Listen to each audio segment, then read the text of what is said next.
Hey, what is up guys, welcome back to the channel and welcome back to Gran Turismo 7. It's that time of the month once again for my update wishlist video, this time for update 1.44. Now we're off the back of two relatively weaker updates. In fact, I'd go on to say 1.42 was perhaps the worst update we've ever received to Gran Turismo 7, and 1.43 was kind of saved by the car selection itself. Apart from that, we're off to a fairly rocky start in terms of GT7 updates this year, and I'm here to give you my updated wish list for update 1.44 and beyond.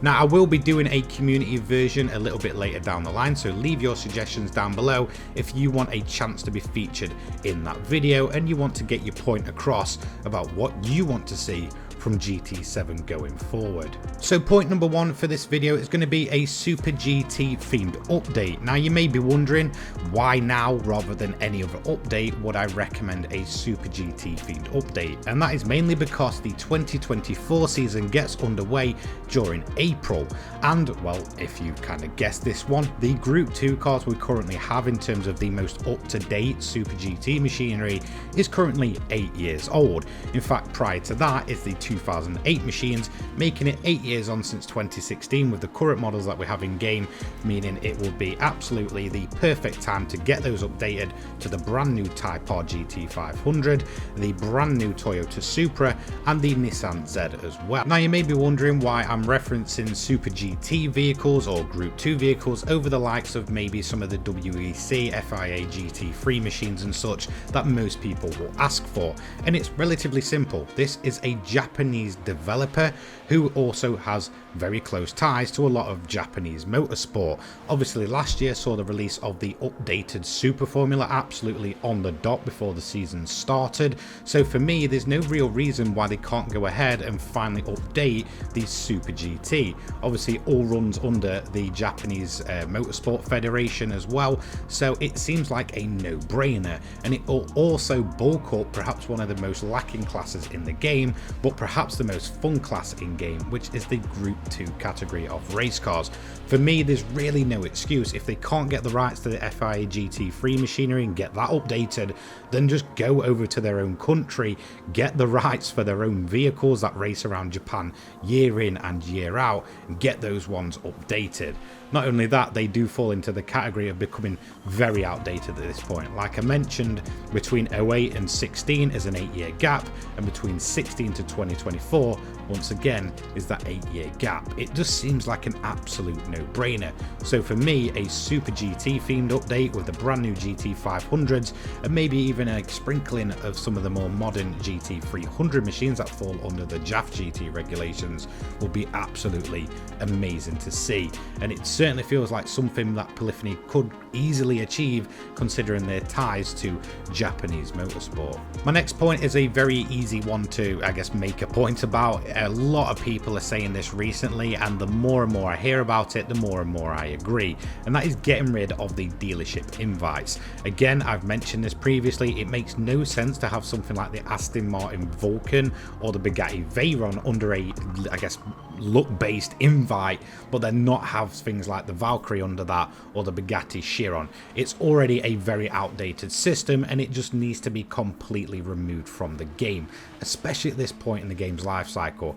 These things have been around forever, and a lot of players are now turning around and saying, look, I've got every single car in the game, I'm just waiting for an RNG based invite to be able to actually get the final car I need. So I fully agree with this. Now I was quite lucky, I kind of went in when the game first released, and as an apology they actually removed the invites, so it is possible for them to do it. They removed it for a period of up to around about a month, and I just went in and bought them all, knowing that down the line if I didn't do it early on it could become a problem actually obtaining all of the vehicles. So for me, I fully agree with this one, and this is fully something that I really do want to see just completely removed. It opens up the game just like with the buyable engine swaps and the buyable extreme tuning parts. There's no reason to have dealership invites in the game in 2024. Now my next few points I'm just going to put in the same category and just classify it as a creator update. So creators in Gran Turismo Turismo, people that make scapes, replays, liveries, all that awesome stuff, I feel should certainly have a bunch of updated things towards them. So number one is going to be rewarding the creators for the liveries, scapes and stuff based on likes. You know, there's a ton of stuff out there, a ton of awesome content, a ton of awesome liveries that completely change up the world of Gran Turismo 7, and I feel like it would massively incentivize the players to keep going if they were rewarded with in-game credits. It feels like there's no excuse not to reward them for their hard work when they're pouring days, hours, weeks, months into these liveries to then just kind of get based off of likes. I feel like definitely rewarding them based on that likes with in-game credits would be absolutely awesome, and it will bring many creators back to the game. The next point is going to be a few changes to the showcase area.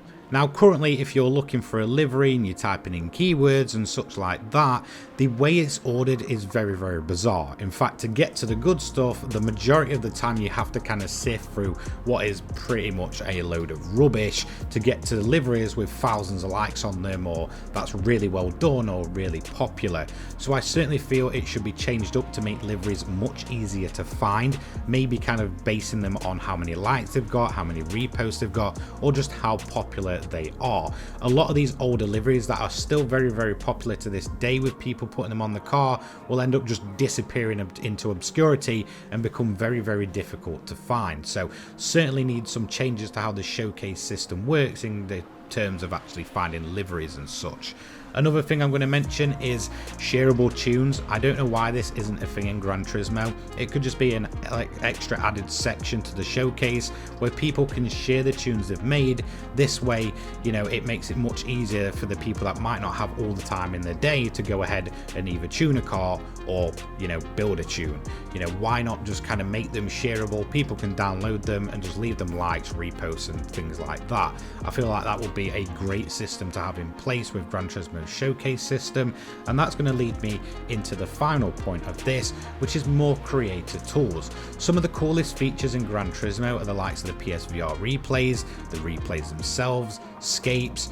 I would absolutely love to see some more features mainly based around the replays of the game, maybe slow motion functions, maybe some fast forward functions, and just extra camera angles and such like that. So overall, I feel like a massive creator update is absolutely needed at this point. And again, when I refer to creators, I don't mean people like me that blab on the internet about the game.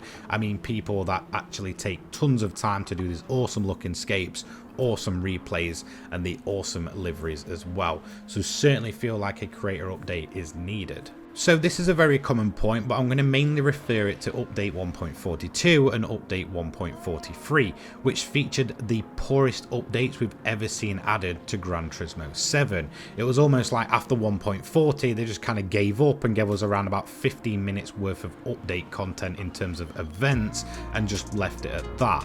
They've already completely nerfed the custom race system, so that's not as rewarding as it realistically should be. So a lot of people do wait for, you know, Polyphony to put these events out, and the ones that we've seen in 2024 so far have been absolutely terrible. There's been nothing noteworthy at all, nothing really worth your time. They're all quick checklist tick box events, and that's it. You'll probably never ever see them again, apart from maybe the weekly challenges, and that's your lot. So they certainly need to go back and put more effort into these events. I feel like with 1.40 we saw a nice selection of varied events, whether that was starting in the front, in the wet, and defending for the entire race, starting mid-grid, starting from the back, but you know, grid starts and all that kind of stuff. We saw all of that with 1.40, and since then they've just completely dropped the ball when it comes to, I guess, quality over quantity with the updates. And in fact, we're not even getting the quantity either. So overall, it's just been very poor, and I hope to see Polyphony start going where they went with 1.40 and building on that momentum with the actual relatively very good events that we saw with that update. Now, this was a point that was made to me, I want to say about 4 or 5 months ago, and since then it's always been in the back of my mind when it comes to the custom multiplayer events.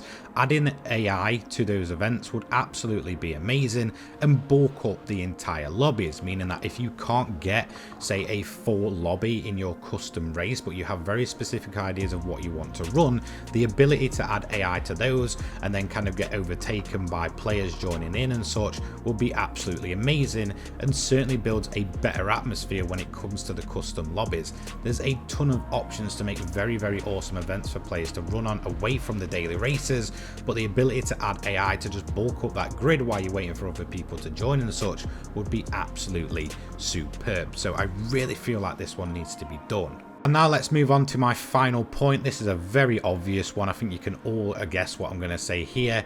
A new tarmac racing track. Whilst it's been probably, over a year at this point since we've actually seen a racetrack, even then it was a very unpopular one in the form of Grand Valley Highway 1, which kind of butchered an original classic. I feel like we definitely need some proper real-world tarmac circuits to really get some ideal and amazing racing on. Yes, there's a lot of tracks already in Gran Turismo 7, but I feel like, you know, after this amount of time without a proper serious racetrack, and the last track that got added in update 1.40 being a rally track that's kind of faded away at this point, we definitely need some proper circuit action and a bit of a refresh to the roster of circuits available. So that's going to be it for update 1.44 wish list from my point of view. Let me know what you want to see down below. I will be making my community one probably in around about a week's time. Thanks so much for watching. Take care guys. Peace.